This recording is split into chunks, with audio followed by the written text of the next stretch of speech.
So today, we're going to be looking at some pretty common business idioms, Yeah. and we're going to be looking at them, through the lens of trying to improve your business English. Right.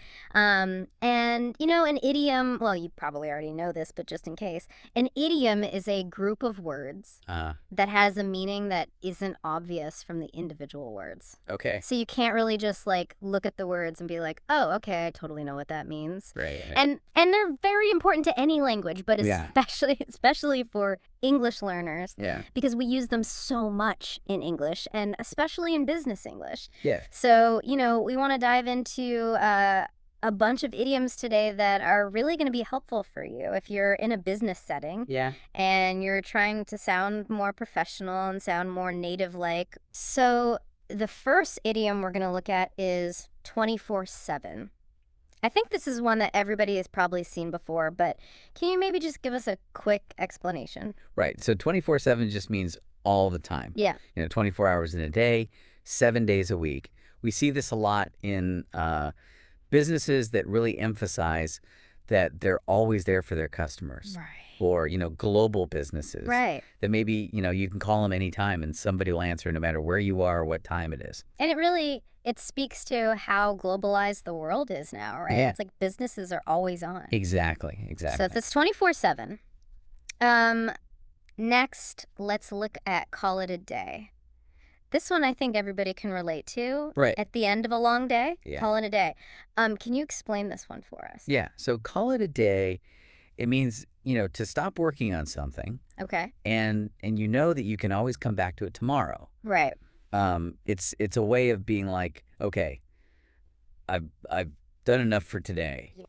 I'm gonna stop. It's a good way to avoid burnout. Exactly. Yeah. Okay, so we've got 24/7, we've got call it a day. Now let's look at round the clock. Okay.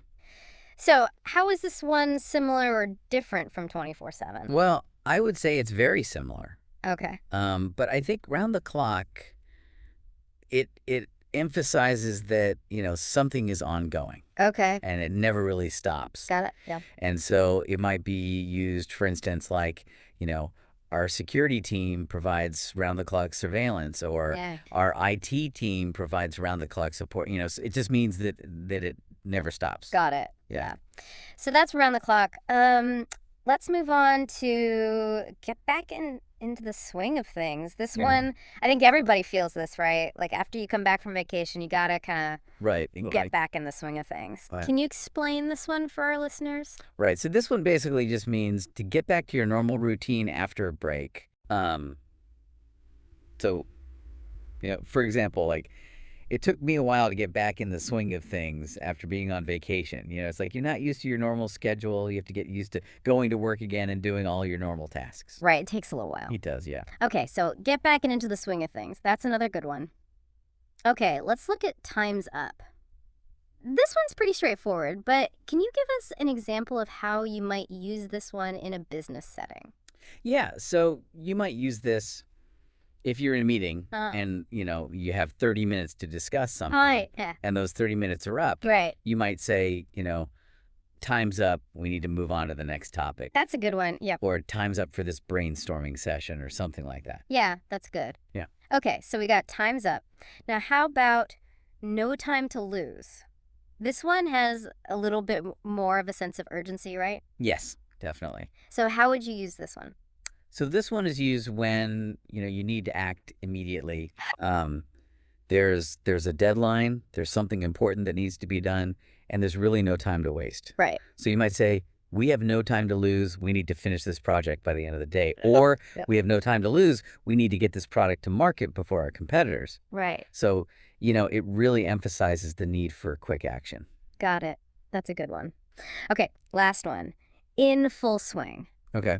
So this one, I think, has a little bit more of a positive connotation. It's like things are really moving, Yeah. How would you explain this one? So in full swing, it means that something is happening at its peak, right? It's at the height of activity, and it's usually a positive thing. Okay. So you might say the marketing campaign is in full swing. Right. And that means that everything is happening. Got it. It's going well. It's going as planned, or the party is in full swing. Yeah, That means that everybody's there. They're all dancing. They're all having fun. So it just means that, yeah, things are going well. got it. That's a good one.